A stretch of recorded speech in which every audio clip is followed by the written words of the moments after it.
Halo, assalamualaikum warahmatullahi wabarakatuh. Selamat pagi teman-teman. Jumpa lagi di channel YouTube kami, Barokah Goat Farm Grobogan, yang beralamat di Desa Manggarwetan, RT 5 RW 2, Kecamatan Godong, Kabupaten Grobogan.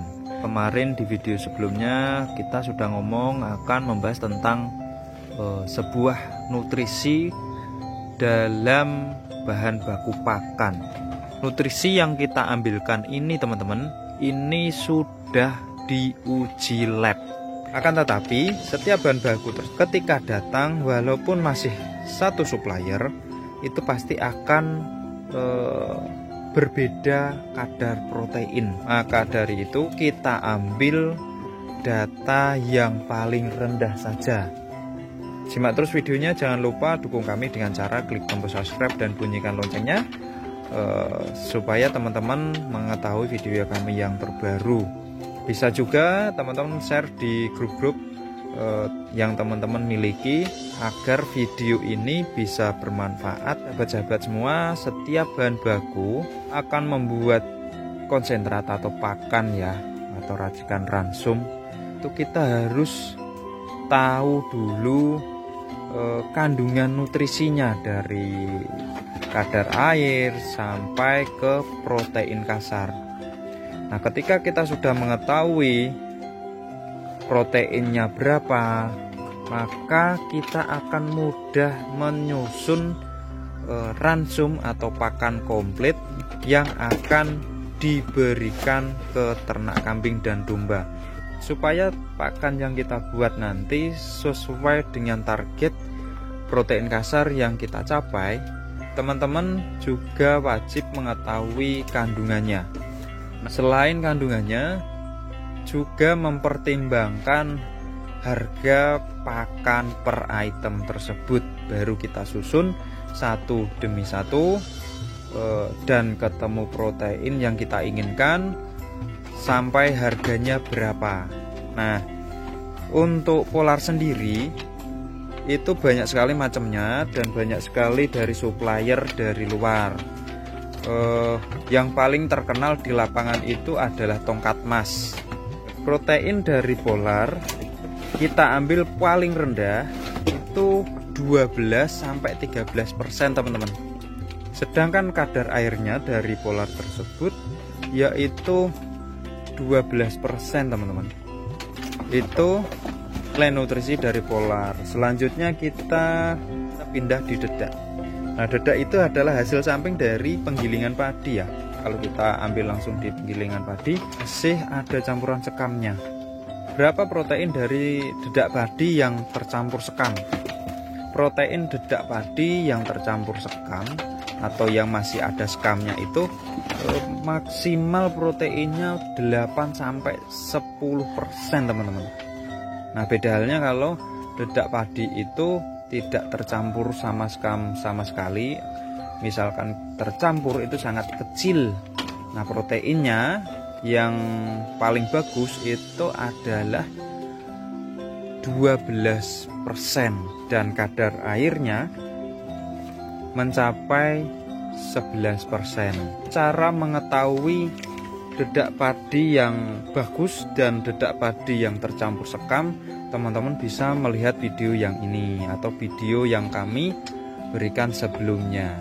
Nah, kita lanjut lagi teman-teman. Selain dedak, ini ada ampok jagung teman-teman. Ampok jagung yang sudah digiling. Ampok jagung itu adalah jagung yang digiling dan diambil warnanya digunakan untuk pewarna makanan, dan limbahnya itu masih bisa kita gunakan sebagai pakan kambing dan domba. Berapa protein dari ampok jagung? Ampok jagung rata-rata itu berprotein 8% teman-teman. Sedangkan kadar air dari ampok jagung yaitu adalah 10,5%.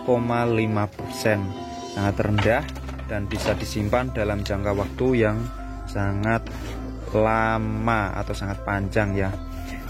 Kita lanjut lagi di menir beras. Protein dari menir beras sendiri itu 10% dan kadar airnya 11,63%, juga sangat rendah, bisa disimpan jangka waktu lama. Akan tetapi menir beras dan dedak padi itu ada plus minusnya, walaupun berkadar air rendah. Plus minusnya, jika kita simpan terlalu lama akan dihinggapi oleh kutu dan menimbulkan kerusakan pada bahan baku tersebut. Lanjut lagi teman-teman, CGM Crown Gluten Meal. Protein dari CGM ini sangat tinggi teman-teman, itu bisa mencapai paling rendah itu 60% dengan kadar air 8%. Tinggi protein dan sangat rendah kadar airnya. Yang terakhir, bungkil kedelai atau sering disebut BKK. Nah, BKK ini adalah produk turunan dari biji kedelai yang sudah diambil minyak kedelainya. Untuk proteinnya sendiri dari BKK tersebut ini tergantung dari daerah asalnya. Nah, kalau di pabrik pakan ternak itu biasanya mengambil SBM atau BKK dari Argentina dan Brasil. Protein dari BKK Argentina itu memiliki kadar protein 45% dan kadar airnya juga sangat rendah, yaitu di angka 12%. Bahkan ada juga yang 11%, hampir mirip lah ya teman-teman. Kemudian BKK dari negara Brasil, proteinnya sangat tinggi, yaitu di angka 47% dengan kadar air yang sama 11-12%. Memang BKK ini walaupun sama, tetapi setiap negara pasti ada perbedaan kadar airnya. Nah, oke teman-teman, mungkin itu dulu video dari kami. Semoga bermanfaat. Semoga teman-teman bisa menggunakan acuan yang kita berikan dan terbukti standarnya di pabrik pakan. Oke teman-teman, terima kasih yang selalu mendukung kami dan setia menonton video kami. Kami ucapkan terima kasih. Semoga teman-teman selalu diberikan kemudahan dan diberikan kelancaran dalam usahanya. Oke, akhir kata, assalamualaikum warahmatullahi wabarakatuh.